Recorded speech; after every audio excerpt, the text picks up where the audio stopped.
Making a gift you never thought possible.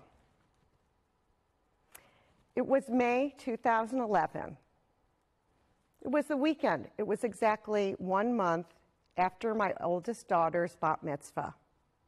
The bat mitzvah was fabulous. We had friends and family fly in from all over the country. And during this remarkable event, my mother got up there and read Torah in front of the whole congregation. It was a beautiful thing. And here I was on the phone with my mother, assuming it's our regular check-in, and heard the worst news possible. Honey, I have pancreatic cancer. I have 6 to 8 months to live. I was silent. My heart sunk. How could this be possible? How could it be possible that she wouldn't be there to see her youngest granddaughter, my youngest, have her bat mitzvah in another year? One of my mom's greatest lessons was to always be learning. Now, my mom, her name's Ada, never had a high school education, but learning was always important to her. And in her 60s, she, after my father passed away, learned Hebrew, had her own bat mitzvah, and read Torah every day in her synagogue. The first time I showed up, she handed me a stack of her estate planning papers and said, "Honey, you're the financial person in the family. After my gifts to charity, does it go equally between you and your brother and sister?" And I quickly looked at it, and the document did. It was perfectly fine. But what I noticed was that she was only giving 5% to charity. This was shocking to me. She raised us to do better than that, and all of her children were successful. So separately, my brother and sister and I talked to her and encouraged her to give more to charity. So we spoke to her, and ultimately that giving went from 5% to 10%. With that 10%, she gave the largest gift to charity that her synagogue had ever received. And what they did, she created an education endowment for the community. They made this beautiful plaque to memorialize her, and it says, "Always be learning."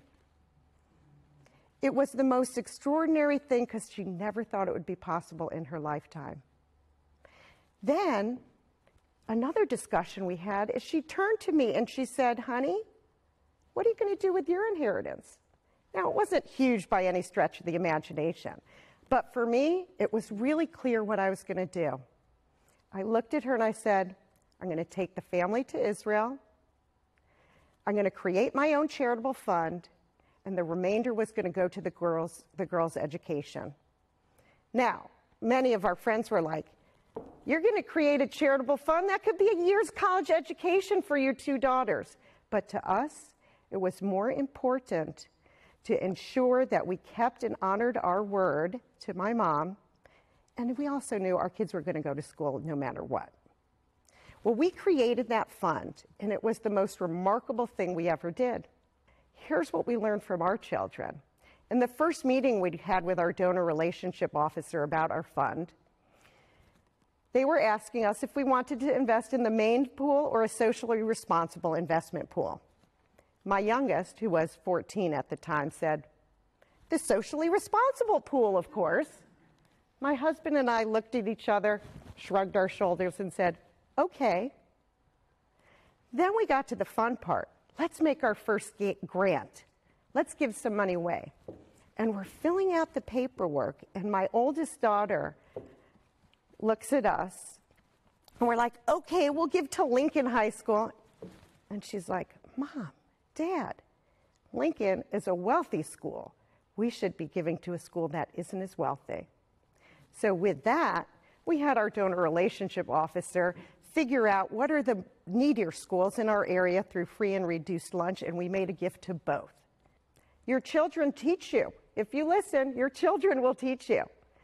And it's up to us to use the opportunity to move that forward, teach those values, life stories, education to our children to make the world a better place. Thank you.